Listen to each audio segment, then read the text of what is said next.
Hello everyone, welcome to Study Miles with SS.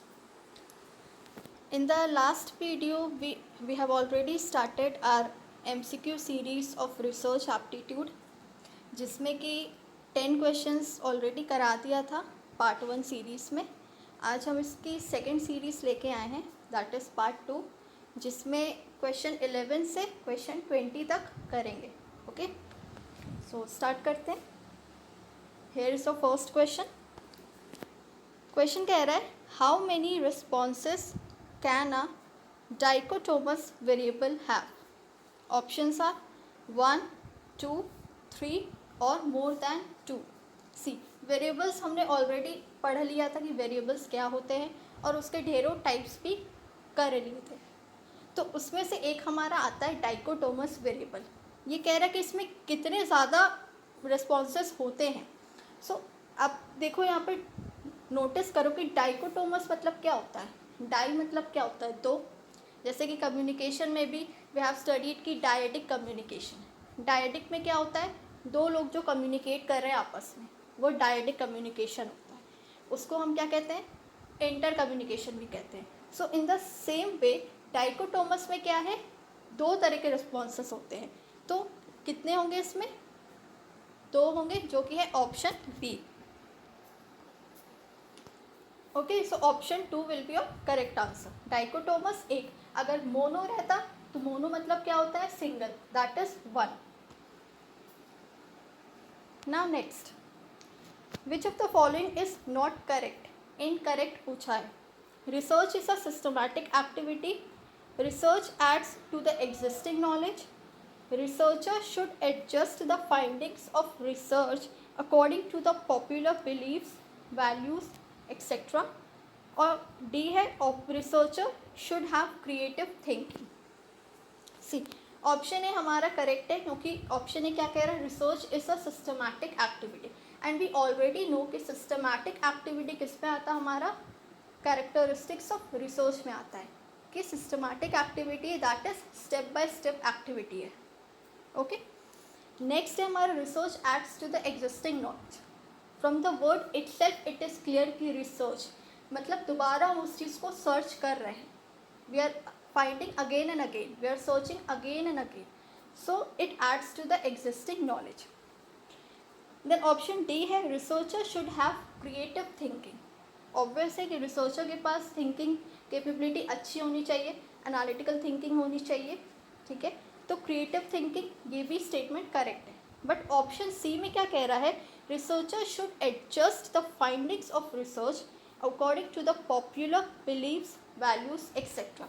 कि जो researcher है वो जो भी सर्च कर रहा है या जो भी रिसर्च वर्क में जो यूज़ कर रहा है, जो भी चीज़ें वो फाइंड आउट करने की कोशिश कर रहा है, तो क्या उसे सोसाइटी के पॉइंट ऑफ व्यू से देखना चाहिए क्या वो चीज़, कि लोग क्या सोचते हैं, लोगों का क्या बिलीफ है, उनकी क्या वैल्यूज़ हैं, उनके क्या नॉर्म्स है, उसके अकॉर्डिंग वो अपनी रिसर्च थोड़ी करेगा. उसका जो टॉपिक है वो उसके अकॉर्डिंग रिसर्च करेगा ना, कि उसे किस टाइप का डेटा चाहिए है, कैसा डेटा कलेक्शन होना चाहिए, किस कौन से टूल्स को अपनाना चाहिए.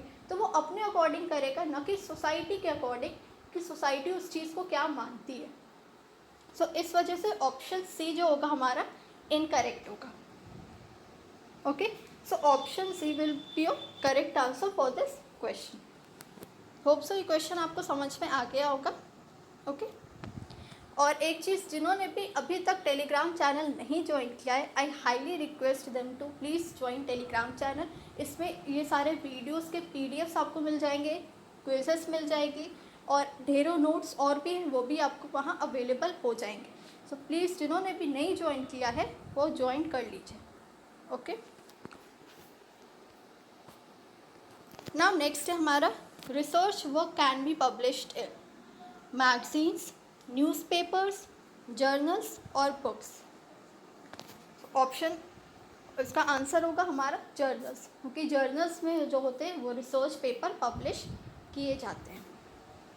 तो this was a very easy question.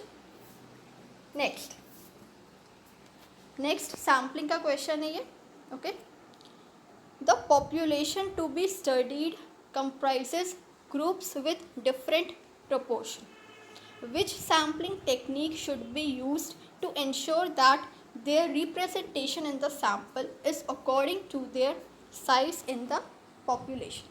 See, इस क्वेश्चन में अब ध्यान से देखना, इस क्वेश्चन में क्या कह रहे हैं कि कौन सी ऐसी सैम्पलिंग है जिसमें हम क्या ग्रुप्स पे स्टडी को करते हैं, ओके, अलग अलग प्रोपोर्शन बना देते हैं। जब भी आपको क्वेश्चन में प्रोपोर्शन वर्ड आए, फिक्स्ड वर्ड आए या डिफरेंट कोटास आए, आपको ये सारे वर्ड्स आपको नज़र आए ना, अब आँख बंद करके लगा दो कोटा सैम्पलिंग, क्योंकि कोटा सैम्पलिंग में हम क्या करते हैं ना, हम प्रोपोर्शन सेट कर देते हैं। लाइक जैसे आपने स्कूल टाइम्स में पढ़ा होगा पाई चार्ट्स, अभी भी डेटा इंटरप्रिटेशन में पाई चार्ट्स आते हैं। उसमें क्या होता है ना, 50% इंग्लिश हो गया, 40% हिंदी हो गया, रिमेनिंग 10% आपका अदर लैंग्वेजेस हो गया। ऐसे करके हम पाई चार्ट बनाते हैं और उसमें प्रोपोर्शन देते। सेम वो चीज़ कोटा सैम्पलिंग में भी है, हम क्या करते हैं, अलग अलग प्रोपोर्शंस दे देते हैं। ठीक है, कि मेरे को 40% डेटा मेरे को इस रीजन से चाहिए है, 20% डेटा मेरे को इस रीजन से चाहिए है, तो इसमें क्या करते हैं, वी अलग अलग इसमें प्रोपोर्शंस हम दे देते हैं। तो जब भी क्वेश्चन में आपका फिक्स्ड वर्ड आए, प्रोपोर्शन आए, आप कोटा सैम्पलिंग पे टिक मार्क करना, ठीक है, क्योंकि कोटा सैम्पलिंग में what we actually do in this, the population is divided into groups and then that each group is allocated quota of same proportion. Okay, we allocate that each group into the same proportion और वो हमारा फिर total population को denote करता है। ठीक है, तो इसका आंसर होगा हमारा कोटा सैम्पलिंग, जिसमें हम अलग अलग प्रोपोर्शन अपना सेट कर देते हैं। लाइक 50% हो गया साइंस कैटेगरी के, 10% हो गया सोशल साइंस के, 20% हो गया EVS के, तो इसमें अलग अलग कैटेगरीज हम दे देते हैं। तो ये हमारा होता है quota sampling. Hope so this question is clear to you. Okay, now next, which of the following is not needed in experimental research. Experimental research में इनमें से क्या नहीं है, होना चाहिए, मतलब क्या नीड इसमें नहीं है इन चारों में से।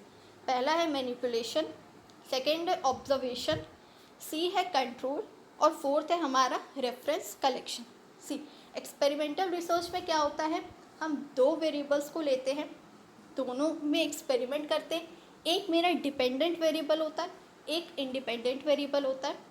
ठीक है, और उसमें हम क्या करते हैं, इंडिपेंडेंट वेरिएबल को मैनिपुलेट करते हैं, मीन्स उसको चेंज करते हैं अपने अकॉर्डिंग, और उसका इफेक्ट किस में देखते हैं, डिपेंडेंट वेरिएबल में। इतना पता हम लोग को, शुरू से हम लोग पढ़ते हैं कि एक्सपेरिमेंटल रिसर्च में यही होता है। तो इसमें कह रहा है क्या नहीं चाहिए। सी, मैनिपुलेशन इज नीडेड, क्योंकि इंडिपेंडेंट वेरिएबल को ही तो हम मैनिपुलेट करेंगे ना, सो मैनिपुलेशन तो चाहिए ही चाहिए। देन सेकेंड है ऑब्जर्वेशन, हम मैनिपुलेट करने के बाद क्या करते हैं, we try to observe those two variables. जो भी हमने वेरिएबल्स लिया है, मैनिपुलेशन करने के बाद हम ऑब्जर्व करते हैं कि सही में चेंजेस हुआ है या नहीं, या जो चेंजेस मेरे को चाहिए एक्चुअल में वो चेंजेस हो रहा है या नहीं, ऑब्जर्व करते हैं। सी क्या है, कंट्रोल, कंट्रोल भी करते हैं। इंडिपेंडेंट वेरिएबल क्या करता है, डिपेंडेंट को कंट्रोल करता है ना, वो उसी के अकॉर्डिंग तो चलता है डिपेंडेंट वेरिएबल, सो कंट्रोल होता है। बट रेफरेंस कलेक्शन नहीं होता है। ठीक है, रेफरेंस कलेक्शन एक्सपेरिमेंटल रिसर्च का पार्ट नहीं है। तो बाकी तीनों होंगे एक्सेप्ट रेफरेंस कलेक्शन। तो क्वेश्चन क्या कह रहा है, which of the following is not needed, not needed in experimental research is reference collection, that is option D. Option D आपका करेक्ट आंसर होगा। Okay, now next, type 2 error arises when. ये hypothesis का question है। Type 1 type 2 error बहुत अच्छे से कराया था मैंने। ठीक है, तो टाइप 2 एरर कब मेरा अराइज होता है, null hypothesis is true but it is rejected, null hypothesis is false and it is rejected, null hypothesis is true and it is not rejected, और D है null hypothesis is false but it is not rejected। See, type 1 error क्या होता है, जब मेरा null hypothesis true है but हमने उसको रिजेक्ट कर दिया, वो मेरा होता है टाइप 1 एरर। ठीक है, अल्फा। तो इसमें टाइप 2 एरर के बारे में पूछ रहा है, तो टाइप 2 एरर मेरा क्या होता है, जिसमें नल हाइपोथेसिस मेरा क्या है, गलत है, फॉल्स है, लेकिन उसको हमने क्या कर लिया है, रिजेक्ट नहीं किया है। ऑब्वियस सी बात है ना, कोई चीज़ गलत है और आप उसको नहीं रिजेक्ट कर पा रहे हो तो वो एरर होगा ना, तो ये होता है हमारा टाइप 2 एरर।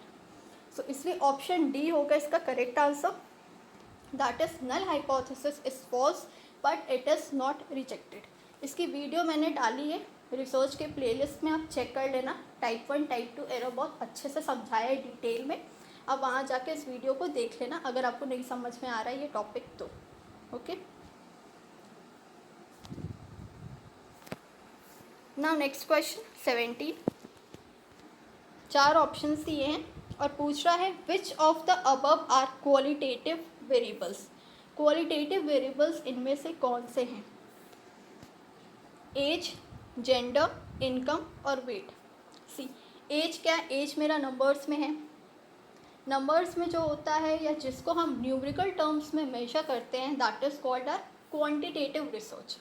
क्वांटिटेटिव रिसर्च हो गया या क्वांटिटेटिव वेरिएबल्स हो गया, कुछ भी जिसको हम नंबर्स में मेजर करते हैं। और जिसको हम नंबर्स में मेजर नहीं करते हैं, जिसको हम सिर्फ क्वालिटी में डिनोट करते हैं, उसकी क्वालिटी बताते हैं, लाइक उसका एटीट्यूड ऐसा है, उसका बिहेवियर ऐसा है, वो इतनी खूबसूरत है, ठीक है। तो ये सारी चीज़ें क्या होती है, क्वालिटी को डिनोट करती हैं।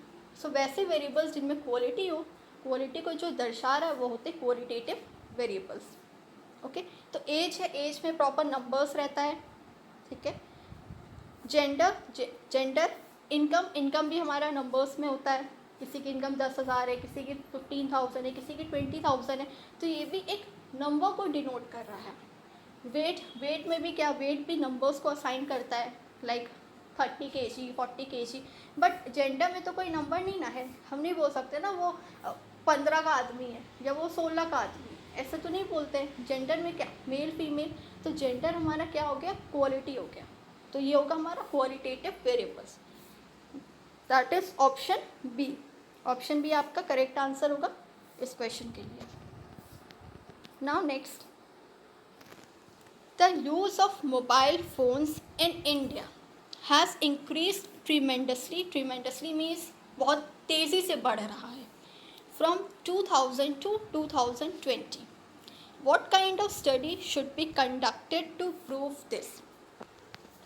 क्वेश्चन कह रहा है कि इंडिया में जो मोबाइल फ़ोन का जो यूज़ है, जो मोबाइल फ़ोन्स जो लोग यूज़ कर रहे हैं, उसका जो रेट है बहुत तेज़ी में बढ़ रहा है। मोबाइल फ़ोन्स यूज़ करने की रेट है कब से, 2000 से 2020 तक। तो इस सर्वे को या इस स्टडी को हम किस नाम से जानेंगे, ठीक है, या इसको हम किस नाम से प्रूव करेंगे? ओके, पहला है ex post facto research, next experimental research, option C cross sectional research, option D longitudinal research. C, देखो 2 टर्म्स होते हैं, एक क्रॉस सेक्शनल होता है और एक लॉन्गिट्यूडिनल होता है। एक्स पोस्ट फैक्टर तो आपको पता ही है, जो आफ्टर इफेक्ट की बात करता है। कोई इवेंट ऑलरेडी हो चुका है बट उसके बाद का हम इफ़ेक्ट फाइंड आउट कर रहे हैं, इफ़ेक्ट देख रहे हैं, तो दैट इज़ और x post facto research. Experimental research just अभी थोड़ी देर पहले मैंने समझाया क्या होता है। बट क्रॉस सेक्शनल और लॉन्गिट्यूडनल क्या होता है ना, जब आप एक वेरिएबल या एक डेटा या एक फैक्टर, कुछ भी एक फैक्टर या एक डेटा की जो स्टडी है आप अलग अलग टाइम में कर रहे हो। जैसे इस क्वेश्चन में क्या है, मोबाइल फ़ोन एक वेरिएबल ले लो या एक फैक्टर है, कुछ भी ले लो, अब उसकी स्टडी 2000 में भी की है, 2001 में भी की है, 2002 में, टिल 2020 तक आपने 20 साल तक आपने उसकी स्टडी की। तो जब एक वेरिएबल की स्टडी हम अलग अलग टाइम पे करते हैं तो उसको कहते हैं लॉन्गिट्यूडिनल स्टडी, ठीक है, याद रखना, दिमाग में एकदम सेट कर लो। जब एक वेरिएबल या एक डेटा की स्टडी अलग अलग टाइम्स में करते हैं, अलग अलग टाइम पीरियड में करते हैं, तो उसको कहते हैं लॉन्गिट्यूडिनल रिसर्च।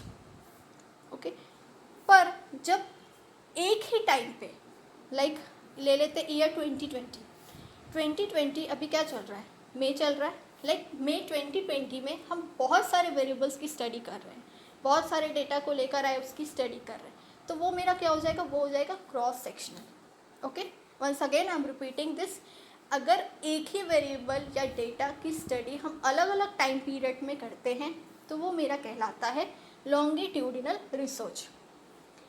पर जब एक ही टाइम पे हम अलग अलग वेरिएबल्स की स्टडी करते हैं, जस्ट ऑपोजिट। एक टाइम पे अलग अलग वेरिएबल्स की स्टडी को क्रॉस सेक्शनल कहते हैं।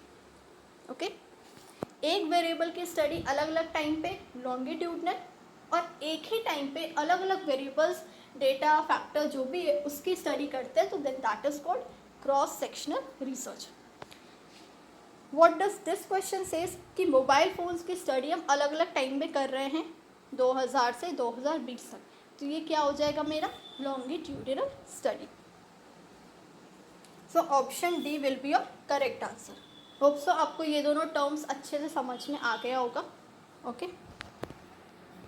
Now next, if the null hypothesis is true, जब मेरा नल हाइपोथेसिस क्या है, सही है, and the alternate hypothesis is rejected. Alternate hypothesis क्या हो गया मेरा, रिजेक्ट हो गया, जिसको स्टैटिस्टिकल हाइपोथेसिस भी कहते हैं, रिसर्च हाइपोथेसिस भी कहते हैं, वो मेरा रिजेक्ट हो गया, तो ये क्या है, good decision, type 1 error, type 2 error, और नथिंग कैन बी सेड। सी, अगर नल हाइपोथेसिस मेरा ट्रू है, बट हमने किसको रिजेक्ट किया है, ऑल्टरनेट को, मीन्स नल तो मेरा अभी भी है, नल को तो मैंने नहीं रिजेक्ट किया, मैंने रिजेक्ट किया है किसको, ऑल्टरनेट को, तो ये क्या हो गया मेरा गुड डिसीजन हो गया, क्योंकि नल तो हमने नहीं रिजेक्ट किया ना, नल तो अभी भी एक्सेप्टेड है। what I have rejected is alternate hypothesis, so in this case this is good decision. okay, कि मैंने जो भी डिसीजन लिया है वो गुड है, so option A will be your correct answer. Next, in a research, data on school enrollment, sex ratio, number of schools, income of parents and employment status of parents have been studied. See, same question उठ के आया, ठीक है, कि school का जो enrolment हुआ है, कितने इनरोलमेंट्स हुए हैं स्कूल में, उसका डेटा, ठीक है, सेक्स रेशियो क्या चल रहा है अभी इंडिया में, मेल फीमेल का कितना रेशियो है उसका डेटा, नंबर ऑफ स्कूल्स कितने हैं उसका डेटा, पेरेंट्स की इनकम कितनी है या उनका एम्प्लॉयमेंट स्टेटस क्या है, इन सारी चीज़ों का जो डेटा है हम पढ़ रहे हैं, ठीक है, हैव बीन स्टडी मीन्स पढ़ा गया है। तो such a study involves use of time series data, panel data, census और क्रॉस सेक्शनल डेटा। तो ये होगा हमारा cross sectional, as I have already explained you, अभी तुरंत मैंने एक्सप्लेन किया है कि क्रॉस सेक्शनल और लॉन्गिट्यूडनल क्या होता है, कि इसमें अलग अलग डेटा की बात की गई है बट उनको पढ़ा गया एक ही टाइम, तो ये हो गया मेरा cross sectional data. Okay okay, so that's all for today. आज के 10 क्वेश्चंस हो गए हैं, that is from 11th to 20th। तो होप सो आपको ये वीडियो पसंद आया होगा, अगर अच्छा लगा है तो प्लीज़ लाइक करिएगा, शेयर करिएगा, और अब प्लीज़ चैनल को जिन्होंने भी नहीं सब्सक्राइब किया है सब्सक्राइब कर लीजिए and hit the bell icon, क्योंकि इससे क्या होगा, जो भी मैं वीडियोस डालूँगी उसकी नोटिफिकेशन आपको आ जाएगी। Okay, so till then take care everyone, मिलते हैं नेक्स्ट वीडियो में आगे के 10 क्वेश्चंस के साथ। So till then take care everyone, bye.